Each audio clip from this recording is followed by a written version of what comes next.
Now, what has been the nature of transactions and what is essentially happening to the digital economy in terms of transaction and in terms of turnover? Ms. Praveena Rai now joins us. She represents NPCI. Now, what is NPCI? Well, they are the ones who have apps like UPI, RuPay, BHIM, Bharat Bill Pay, and also she would be in a clear position to tell us that how exactly the digital economy has moved and how things are evolving there. Ms. Rai, good morning. Thank you for joining us. Could you first outline to us that in last 1 month, what has been your observation on the BHIM and the UPI platforms in terms of the digital transactions uptick? So NPCI manages digital payment infrastructure for India, right? So it is platforms like UPI, RuPay, Aadhaar Pay, and so on. The time during the lockdown, in fact, from when COVID started, I would say, even before the lockdown, the focus was really on ensuring that the people of the country have access to reliable and resilient digital payment systems, even more importantly than they had had before.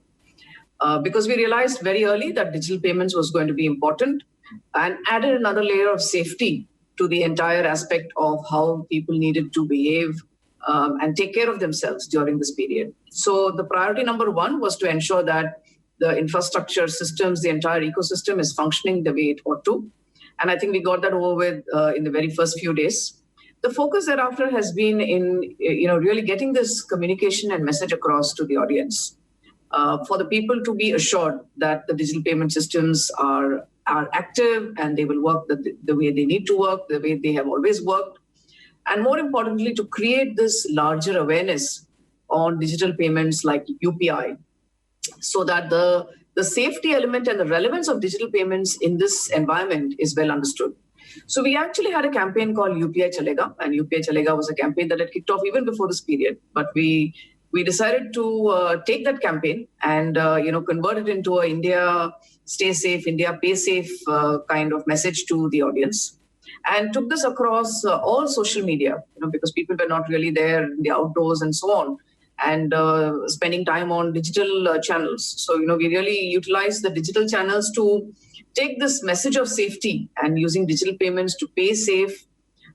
We were joined by a number of influencers in the country, number of celebrities, people like Shruti Hassan and various other sports celebrities and people from the influencers in the digital section.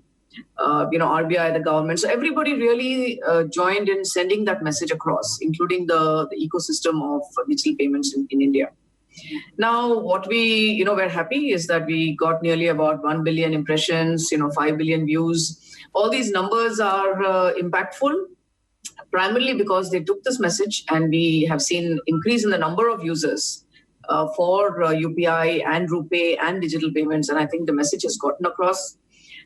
We also have a microsite called upichalega.com, and we created this to ensure that people are, as they're hearing about digital payments, and if they've not used digital payments before, then the immediate question in one's mind is, what is it? How do I use it? What should I do? Should I download an app? What are these apps? So answering a lot of these questions on how to use UPI, how to use UPI safely is upichalega.com. So that's something that we have also created and taken to the public, so that information on how to use digital payments is also available for everybody. So this is where we stand in the lockdown period, and we have seen a good build-up of this awareness, and we are looking to keep this communication going.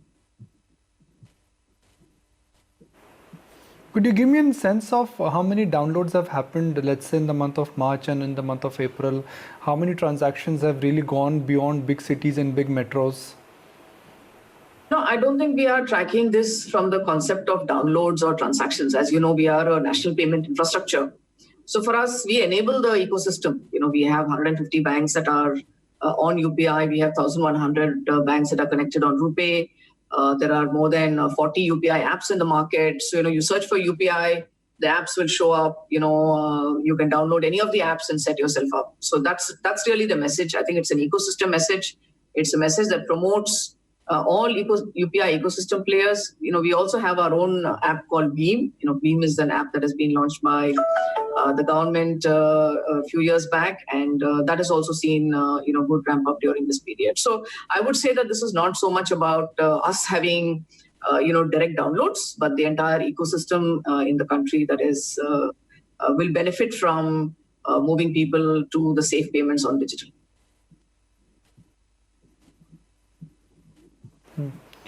A lot of banks are worried that if the payment transactions they pick up, what will happen to their existence? What will happen to bank branches? What will happen to the fee-based income they charge? I don't know. The banks are fully part of the digital payment ecosystem today. So I don't think it's certainly not a either-or game. People of the country need many different kinds of services. There are branch services. There are services being offered by micro ATMs, business correspondents in today's environment across the length and breadth of the country. Banks are doing a phenomenal job. In fact, in this tough period, we have a number of players who are taking mobile ATMs, out there into the market so that people don't have to actually travel in this lockdown environment. And at the same time, very strongly promoting digital payments. If you go to any of the social media handles of any of the banks, you will find banks participating in campaigns like UPI Chalega, running their own campaigns. In fact, I think if you must be a bank customer, everybody would have received a message in the early part of the lockdown saying, please visit the branch for critical services, and for everything else, please use your digital platforms. So I think the entire country is united in this message.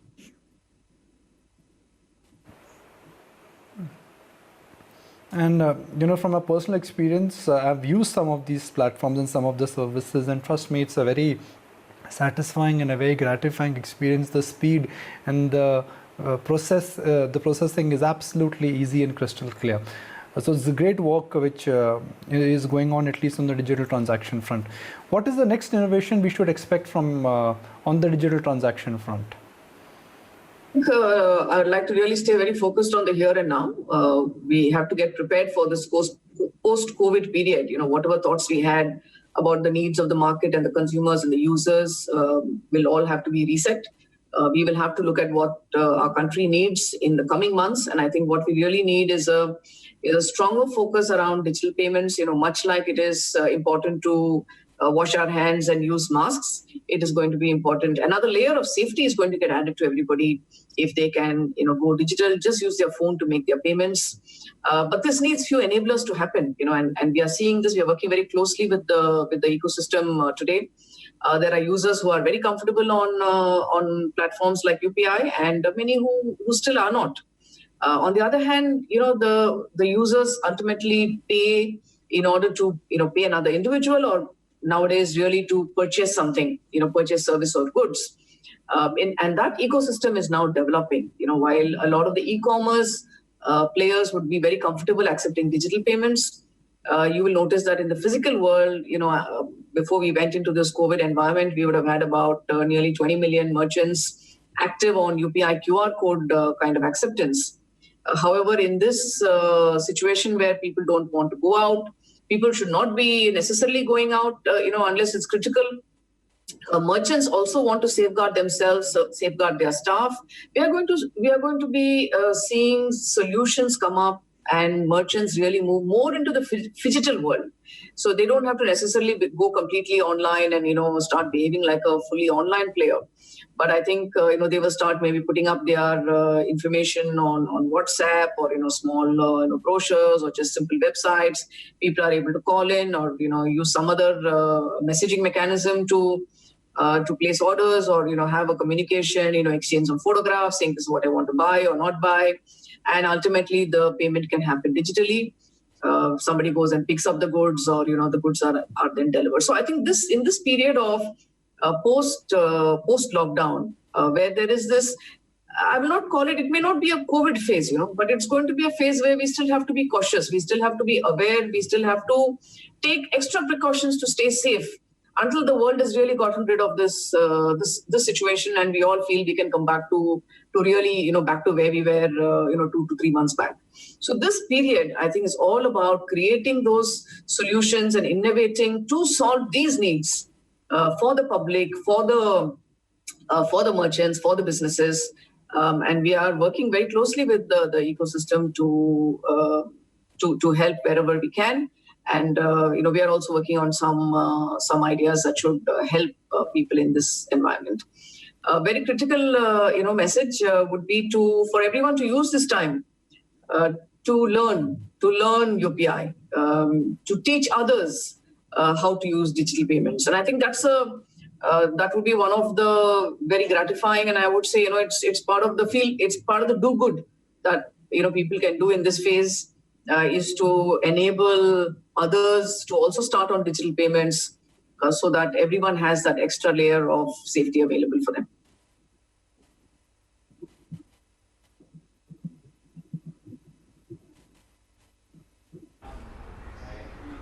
All right, we'll let you go on that note. Appreciate you taking the time out and joining in, telling us a little bit more about what exactly the impact has been on digital payments, UPI and settlement systems in India, and what we can expect as well going forward.